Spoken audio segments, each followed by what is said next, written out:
I know you appreciate this event this day, and I'm so happy to be Matt. And this meal, this wonderful meal with the bride and groom.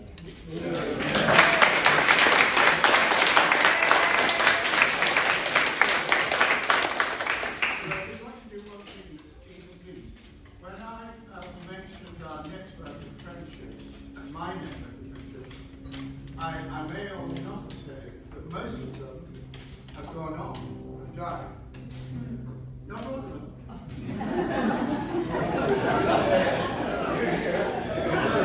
of them have. And I want to just take you through the journey of this topic with the people who have been significant in my life who are not here today.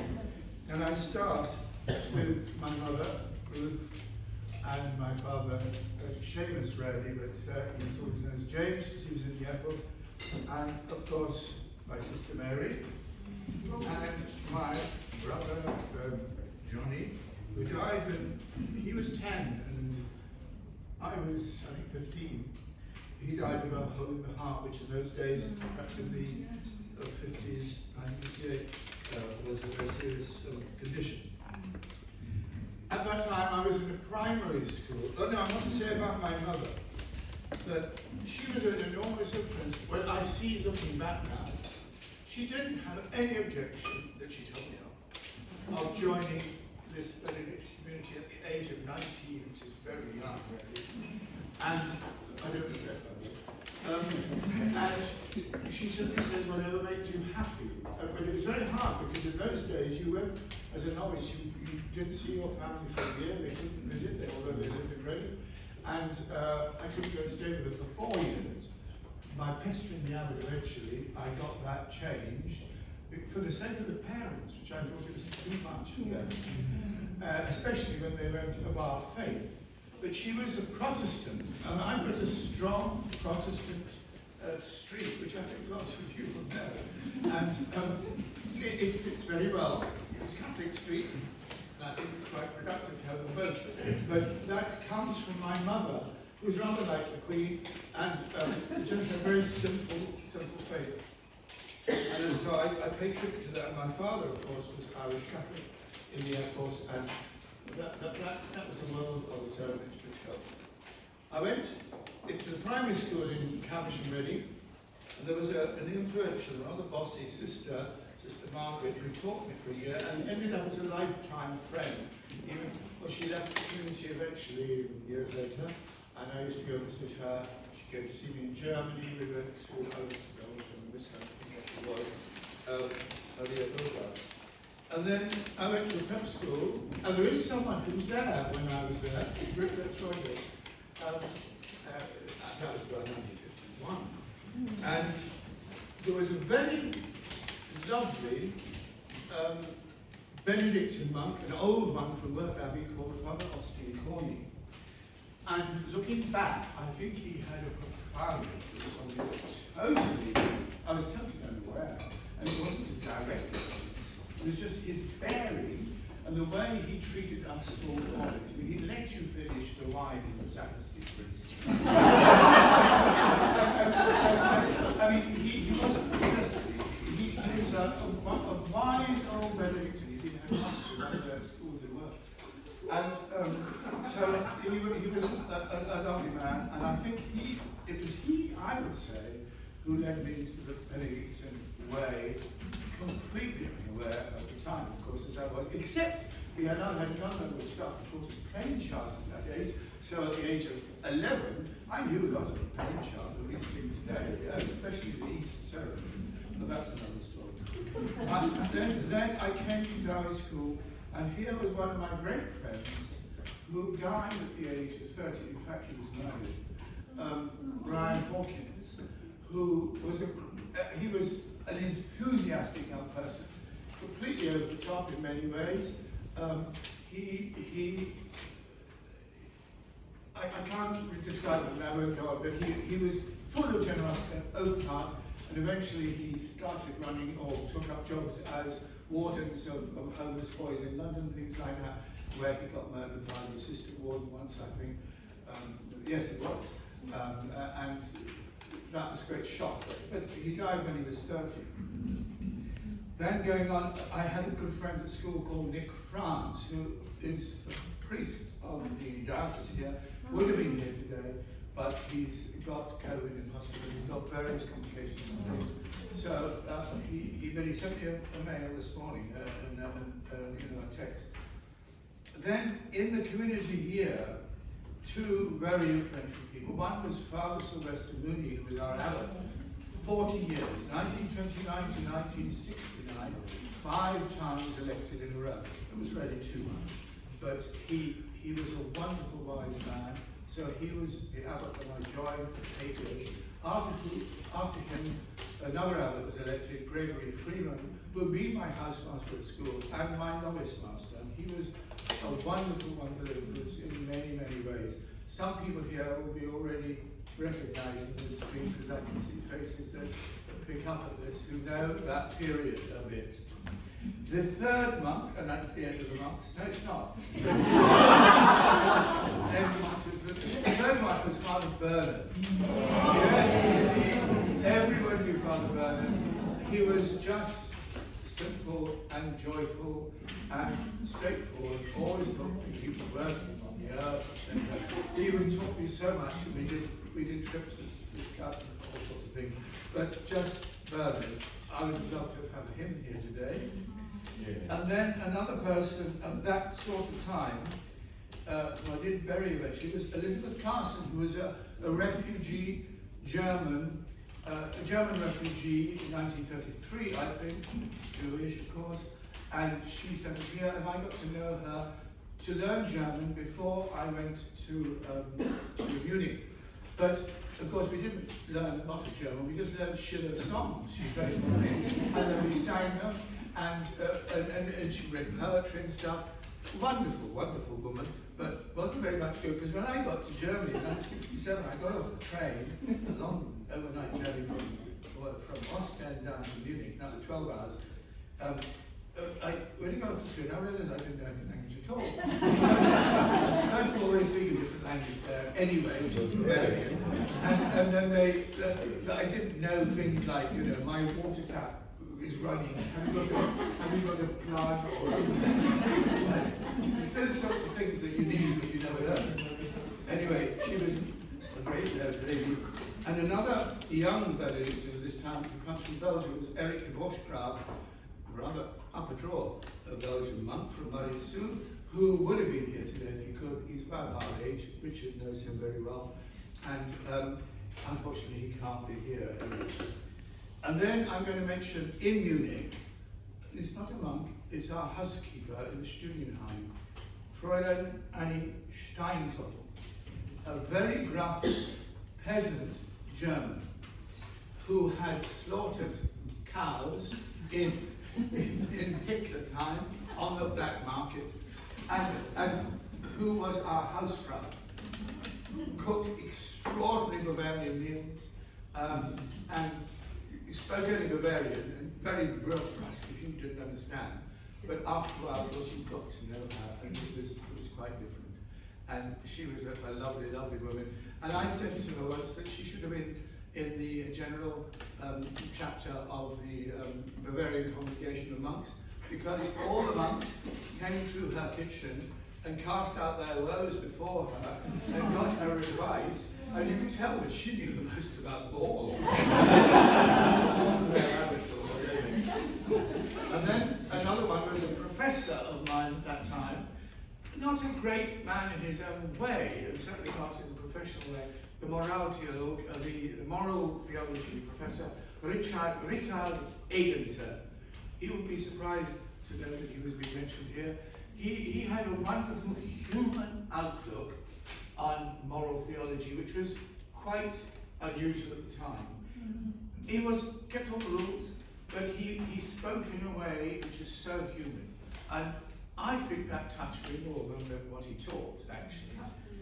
Richard Egenter.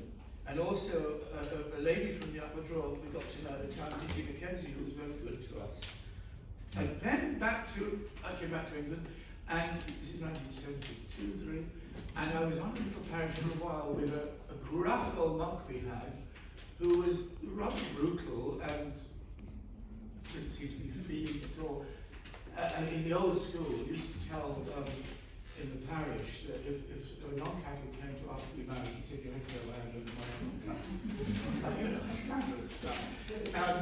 But he was Andrew Gibbons, and actually when you got to know him, he was a lovely, lovely man. I used to go visit him, especially in his old age, up in the Lost Parish in the North East at the time. And then the next one, a very dear friend, lady friend, Pat Ferry. And that's why I'm so pleased that Lizzie and Rachel are here today. The Ferries lived down the road here in Bucklebury, 1975 onwards or something. And I knew them all as little girls going to school, at school. And I used to pop by and have a cup of tea if I was walking that way. And Pat was always welcoming. Straightforward lady, nothing, no frills. Said it as it was, all the time. Had a lovely garden, passionately fond of her flowers.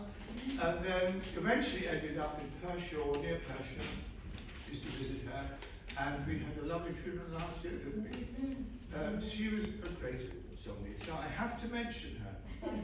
The next person is a lady called St. Judith Kirk, who I got to know about that time, around here in Newbury at the time, I think. Her son was in school, I think, that was it, 2 sons. And I got to know her very well. She's been a great influence on my life. Still sends me Richard Rohr's, meditation favourite things come into my box because she's read them and things like a great, great woman. And then a couple, one of them has died and the other hasn't, and would have been here if she didn't have a wedding. She's French. The couple is Kevin and Odile Maguire, and some people know who we got to teach here in the school. They were here for 20 years, taught French. She was ruthless on the boys, and they loved her for it. The husband wasn't that bad. And husband Kevin was a lovely, deeply philosophical man, deeply monastic, he did monk earlier on, and a deeply reflective man. And he died some 15 years ago. Sad I couldn't get to the funeral, but Odile would have been here today, and she's heart, life and soul of the party. If you go, enormous meals we prepared from nothing, and she had a great influence, and still does. I'm going to see her later in the summer, or the stay of the days. Then after that, I went to India in 1982 or something, for a year, which was a great, great gift, totally unexpected. And there, Father B. Griffiths, who some people know, because he wrote these lovely books, but had a great influence on me, and I stayed in his ashram for 3 months and then travelled all over the country. But he was the man who pointed me in what you could and couldn't meet in Hinduism, for instance, and how the questions sometimes shared and so forth. A greater man, I would add, as a footnote, I never met, was a man called Abhishektananda, who is a French monk called Henri de Saul, and from the Abbey of Kirkenheim, Brittany. But Father Bede gave me he could read the Sanskrit original of the Upanishads and speak to you, and he give you the English translation there and just unpack it for you, things like that. So he was a great man, a gentle man. Then, about this time, I also met a lovely sister from Minster Abbey. Now, if anyone says, "Oh, I want to be a nun," I think lots of people don't say that these days, but I would say, go to Minster Abbey. And Rachel knows, and Lizzie knew, not because they're going to be nuns, but because you lived nearby in the large community, didn't you? And it's a wonderful, quite traditional community, international, German, American, Canadian, Romanian, 12 sisters or something. They live in an Elizabethan house, but in fact their abbey was founded before the Viking. Before the Viking, 612 St. Mildred. Now she would have come today, but it happens to be St. Mildred's feast. So they said, well, no. But that's the way it falls, So I wish Sister Benedict, she's just a lovely, lovely woman, and I got to know her when I did some studies down in that part of the world. And then went to France, and in France, really the greatest friend, well, the French were the Draco family, just outside Lille. Some of you coming over may have met them. And Catherine Draco, who became blind, and completely blind now, for about 12 years, because there was something to the inner workings of her nervous system. It wasn't a fault in the eye, but she now can't. And she's accepted that and lives very happily with her husband. And they had lots of children, as French Catholics tend to do. 6 children, and the 5th one became a particular friend as a boy. Bruno, who's just texted me this morning, who's 29, and who joined the military and left the military on principle, even though he had a wife and 2 little girls, and his salary was cut in half. He left in principle over vaccines, but I won't go into that now. And had to find a job at half the salary, but he's now found a bit better job, and I will go and see him later, also this summer. Catherine Draco is a great friend, and she sent a message today too. And then finally, I would just add one person, Susanna Beer, who's the daughter of Elizabeth Carson, who I knew in Reading, and she must be 88 now, lives on her own, and thinks a lot, reads a lot, very, very cultural, Jewish, sort of Christian, but wide thinking, and we always have long chats, and we're going to see her. That's the list. Of course, the list includes, I think it's 7 living people here who are absent and would have been here had they, could they have been. All the rest have already departed. And I felt they are part of this great cloud of witnesses that I wanted to pay tribute to today, because that's what the day is about. The numbers of 80, 60, 52, or whatever it is, are just numbers. But this is the realities, is our friendship and our connections, as you heard Father Paul explain so before he had to go. So I just want to leave you with that as a sort of witness and a thought. And thank you all for coming. It's been such a privilege to have you.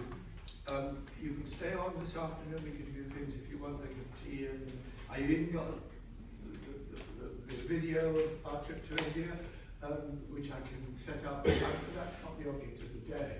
I did want to say 2 things though. One is that Father Abbot Paul was really upset. He just sent me a message today.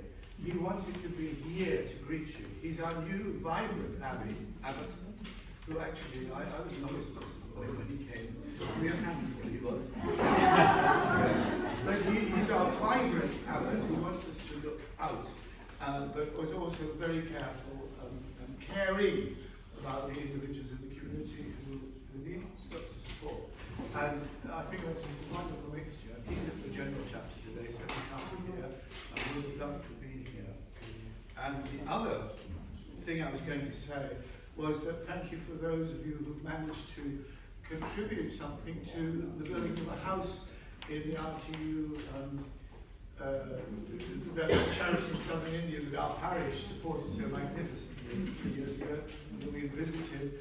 And we've already got the first house built. Well, not built, but it's been funded already by you, and I think it's going up today. So I do thank you. There will be people who put things in today, I've noticed, and I've got their names, and I hope I'll be able to catch them. But when people put it in as anonymous, I can't do it. But so I'm very grateful for that. Marvellous. So thank you for that. If some of you want to contribute and haven't done so and lost the link, I can give you all that, of course, you just let me know.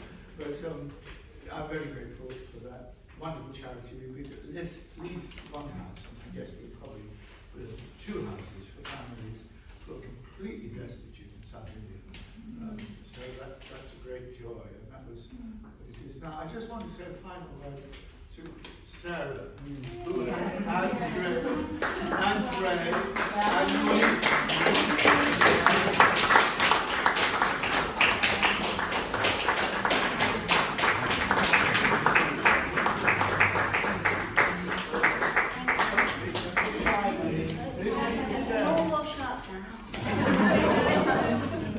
You've still got that to do. Sarah, thank you so much.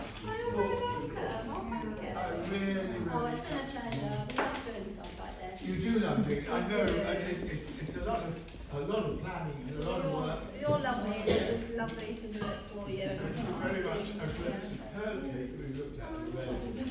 So this is for you, Sarah, but don't go where it is. That's it. Here we go. Thank you. This is one.